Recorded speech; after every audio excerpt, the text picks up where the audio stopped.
असतो. कारण उमेदवारांमध्ये बरोबर. ऑलरेडी एवढी निगेटिव्हिटी होती.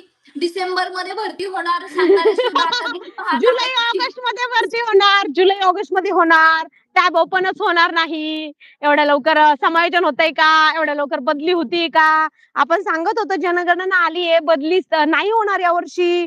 तर कोण म्हणत होतं नाही बदलीचे जी आर आले तर बदलीच्या हालचाली सुरू आहेत. आपण सांगत होतो वारंवार की बदली नाही होते यावर्षी. आणि म्हणजे असं चुकीचं कुठेतरी निगेटिव्हिटी आणली जात होती. आणि अभियोगितधारकांच्या मनात अजून भीती पसरवली जात होती, की अजूनही म्हणतात जुलै ऑगस्ट मध्येच भरती होणार आहे.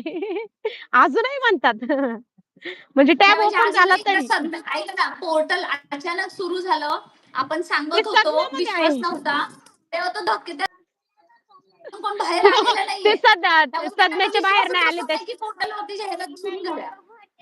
Definitely madam. आणि माझा तर असा विश्वास आहे की 31 मेच्या अगोदर सुद्धा जाहिराती अपलोड होऊ शकतात मॅडम प्रोफाईलला. कारण ज्या ज्या शाळांचं रोस्टर अपलोड कंप्लीट झालेलं आहे, जिल्हा परिषद असतील किंवा काही आता आस्थापनांचा तर विषय नाही, कारण आस्थापनाला त्यांनी 31 तारखेपर्यंत मुदत दिलेली आहे. त्या नंतर काही बिंदू बाणावलीमध्ये किंवा जाती त्या आपल्या कास्टचं जे रोस्टर असतं त्यामध्ये जर काही बदल असेल, त्रुटी असतील, तर त्यासाठी पुन्हा थोडासा वाढीव मुदतीमध्ये वेळ देण्यात येईल आणि ते परत दुरुस्तीसाठी जाईल. परंतु त्या अगोदरच जाहिराती अपलोड होण्यास सुरुवात होईल, कारण जाहिरात ही काही 1 किंवा 2 दिवसामध्ये येणार नाही मॅडम. त्या टप्प्याटप्प्यानेच येणार आहे. त्यामुळे जाहिराती लवकरच अपलोड होण्यास सुरुवात होईल बघा. आणि 31 जून मध्ये तारखेच्या तर अगोदर डेफिनेटली. जाहिराती अपलोड होणार आहे. तुमचं म्हणणं 100% बरोबर आहे. ज्यांचं पूर्ण आहे त्यांना अपलोड करायचा आज येस. देणारच ते. आता एक बरोबर मीटिंग बरोबर. होते 7 तारखेला. 7 हा तारखेला मीटिंग नंतर क्रीडा शक्तीचे आर आहेत त्याच्याबद्दल बऱ्यापैकी क्रीडा शिक्षकांचे, कला शिक्षकांचे आर आहेत त्याच्याबद्दल क्लॅरिटी येणार आहे. हा हा. क्रीडा शिक्षकांच्या उमेदवारांमध्ये सुद्धा एवढ्या जागा येत असताना बरीच म्हणजे काय म्हणतात निगेटिव्हिटी आहे. मला त्यांना सांगायचंय की मित्रांनो तुमच्या जागा केंद्र स्तरावरच्या यायला पाहिजे त्याच्याबद्दल आम्ही नेहमीच पाठपुरावा करत आहोत. तुम्ही पाहिलेलं आहे, तुम्ही स्वतः आंदोलनं केलेली आहेत. फक्त एक सांगतोय की पहिल्यांदा आर बनले पाहिजेत ते फार महत्वाचं आहे. आणि पाहूयात ते सगळं बनलं तरी पण आतापर्यंत जी तुमच्यापर्यंत आकडेवारी पोहोचवली जाते की एकाच एक उमेदवार दिला जाणार नाही. क्रीडा शिक्षक तर ह्याच्यामध्ये आहेत की आम्हाला कोणच प्रॉब्लेम नाहीये, आमची भरती होते. मला सर्व क्रीडा शिक्षकांना सांगायचंय एकाच 3 उमेदवार जसे बाकीच्या विषयासाठी दिले जाणार आहेत तसे तुमच्या विषयासाठी दिले जाणार आहेत. फक्त एक गुड न्यूज त्यांच्यासाठी अशी आयसीटी शिक्षकांना त्यांची पदं जास्त भरण्याची संच मान्यतेमध्ये इन्क्लूड करायचे तसे आदेश देण्यात आलेले आहेत.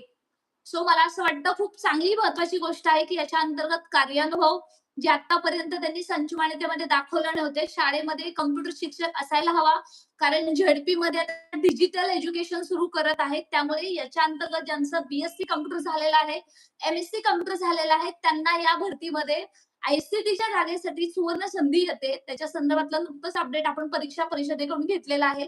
जयश्री मॅडम आहेत तुमच्या सर्वांच्या परिचयाच्या, नेहमीच सतर्क असणाऱ्या आंदोलनामध्ये आणि नेहमी आज त्यांनी पुणे नाशिकचं जे पेसा आहे तिथं सुद्धा जाऊन त्यांनी भेट घेतलेली आहे. कारण आमच्यापर्यंत अशी कंप्लेंट आली होती त्यांच्याकडून की तिथं कंत्राटी जे काम करत आहेत नाशिकमध्ये त्यांना रिलीव्ह लेटर दिलेलं नाहीये. त्यामुळे त्यांचं तिकडच साईडला काम होतं तेव्हा त्यांनी तेही माहिती घेतलेली आहे आणि सांगितलेलं आहे की पोर्टलद्वारेच भरती करायची आहे, कंत्राटींना रिलीव्ह द्या. आज याच्या संदर्भातलं आकाश सर आणि त्यांची पूर्ण टीम आहे ती अमरावतीला गेलेली आहे पेसा विभागामध्ये आणि त्यांनी तिथून माहिती दिलेली आहे की पेसा क्षेत्रातलं जे काही अडसर आहे ती दूर होते आणि उद्या किंवा परवा 1-2 दिवसामध्येच हा जी-आर निघतोय. बरं तो जी-आर निघत असताना पेसा खुला कोणता याचं स्पष्टीकरण देण्यात यावं. याच्यासाठी मंत्रालयामध्ये आम्ही उद्या स्वतः मंत्रालयामध्ये जाऊन याचा पाठपुरावा सुद्धा करणार आहोत. सोबतच परीक्षा परिषदेला आज प्रज्वल कदम सर गेले होते. त्यांनी सुद्धा आज माहिती घेतलेली आहे की पेसा क्षेत्रातल्या जागा जवळपास 2800 ते 3200 येऊ शकतात.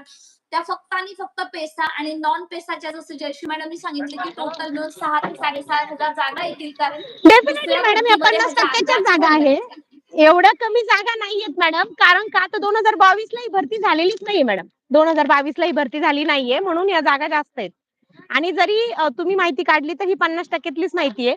म्हणजे एकतर 50%तली म्हणजे कोणती, फक्त पेसासाठी किंवा फक्त नॉन पेसा. पण आता माहिती दिली तर ते फक्त पेसासाठी जागा असू शकतात मॅडम त्या. पेसासाठीच मॅडम आपण बोलतोय. येस. पेसाचीच ही आकडेवारी सांगतोय. 100